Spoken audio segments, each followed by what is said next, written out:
This is the lifeless body of a teenager, the only son who was dropped off alive by his father at the Hunupitiya railway station in Gampaha. 18-year-old Dinit Tinduvara always made his way to the Gampaha railway station to board the 6:05 office train to reach Colombo, where he engages in his higher education. Dinit Tinduvara was following a plumbing program at a technical training institute in Moratuwa until his death. හැමදාම 6:05 කෝච්චියට මං ගිහින් දාන්නේ. ගම්පහෙන් නගින්නේ අද මං ගිහින් දාලා ඉවරලා මං කිව්වා 6:45ට තියෙන දැන් කෝස් එකට යන්න වෙලා මදි කියලා. ගෙදර යන්න කියලා අම්මට මං ගිහින් කිව්වා අම්මා කෝල් කළා පුතේ ගෙදර වරින් කියලා. අද යන්න ඕනේ කියලා තමයි ගියේ.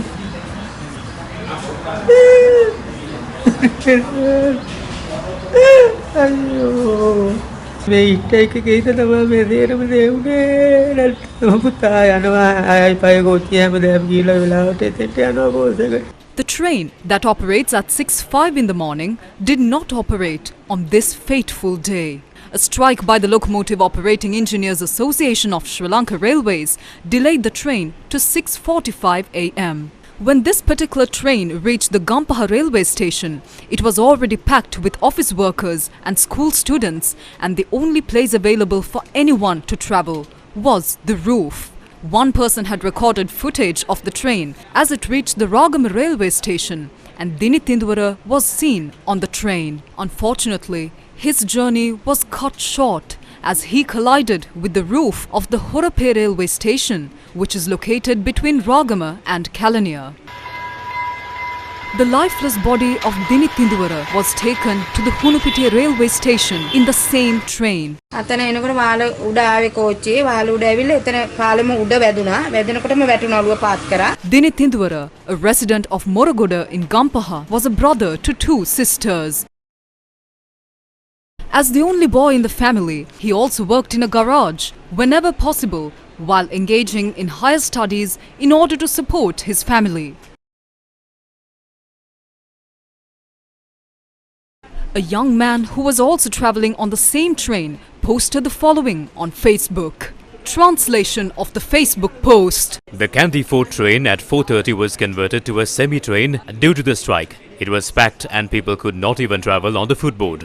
It was raining and there was no place to hold on to. When the train takes a bend, the fear of death creeps in. Everyone wanted to get to work early. Before this young boy fell, another person fainted inside the train. How many other lives were at risk like this? End of the translation of the post. Trade unions and officials are passing the blame onto each other over the strike that claimed the life of a teenager. We do not anticipate any harm. We have informed the public to follow necessary precautions and we appeal to the public to remain safe. We did not anticipate this. The authorities who delay providing a solution to the issue must be held responsible for this.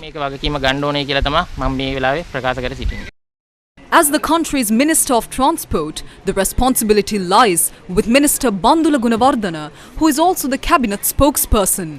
At the media briefing to announce cabinet decisions, the minister was flanked by the General Manager of Railways and other officials. He opened the media briefing with a moment of silence for the teenager who died under tragic circumstances.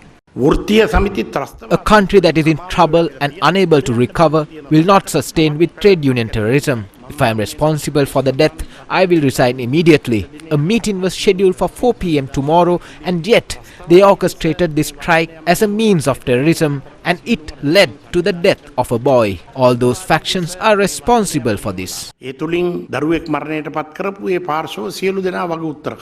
minister was levelling these allegations against the trade unions. එමෙතුමා ඉස්සරහා වාඩි වෙන්න නෙමෙයි දන ගස්සන්න ඕනේ මේ නිලධාරීන්. මෙතුමාලා කරන්නේ හැමදාම හදිස්සිය මිනිස්සු ගෙන්නනවා අවසට වර්ජනය කරනවා. මේ පිළිබඳ දුම්රිය සාමාන්‍ය අධිකාරී ඇතුළු උසස් නිලධාරීන් වගේ උත්තරකරුවෝ නෙමෙයි. මොකද සාමාන්‍ය අධිකාරීවරයා නිරන්තරයෙන් මේ සාකච්ඡා පවත්වලා තියෙනවා. දුම්රිය දෙපාර්තමේන්තුව වක්කීම් බාර ගන්නවද? වන්දි ගෙවීමක් සිදු කරනවද? දුම්රියේ මගින් සමහරට ෆුට් බෝඩ් එක යනවා. වහලේ උඩ යනවා. ඒවා ඒ සාමාන්‍ය තත්ත්වයක් නෙවෙයි ඒක. නේ සාමාන්‍ය තත්ත්වය අසාමාන්‍ය තත්ත්වයක් බවට පත් කළේ කවුද? අපිද වහලේ උඩ සාමාන්‍ය දෙපාර්තමේන්තුවේ ඔබතුමාලාගේ සේවකයෝ නේද? අපේ සේවකයෝ නිසා තමයි ඒක වෙලා තියෙන්නේ.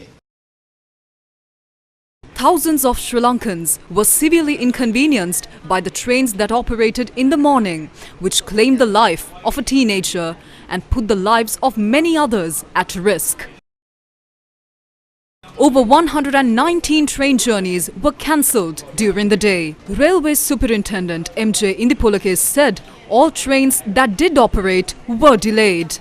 කියලා වැඩක් නැහැ. අර ළමයාගේ ජීවිතෙන් තමයි ඒ ළමයා වන්දි ගෙව්වේ. අදක්ෂ පාලනයක් තියෙන රටක මේ වගේ දේවල් වෙනවා. ඇයි අපි ගියේ තනි කකුලෙන් හිටගෙන. ඒගොල්ලෝ ප්‍රාඩෝ වල යන්න ඕන, මොන්ටිරෝ වල යන්න ඕන, අපි තනි කකුලෙන් හිටගෙන යන්න ඕන. තව විපත්ති මිසා සහනයක් බලාගෙන ඉන්න එපා. This was the situation at the Dematagoda and Maradana railway stations.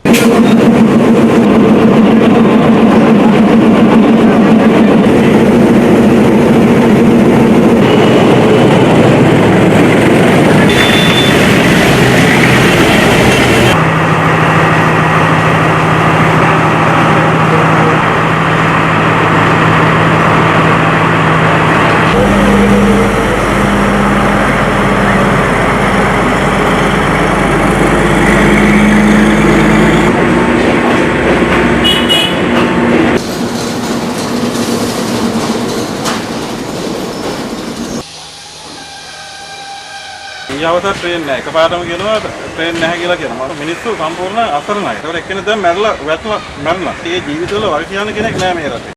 Passengers were also inconvenienced at many other railway stations.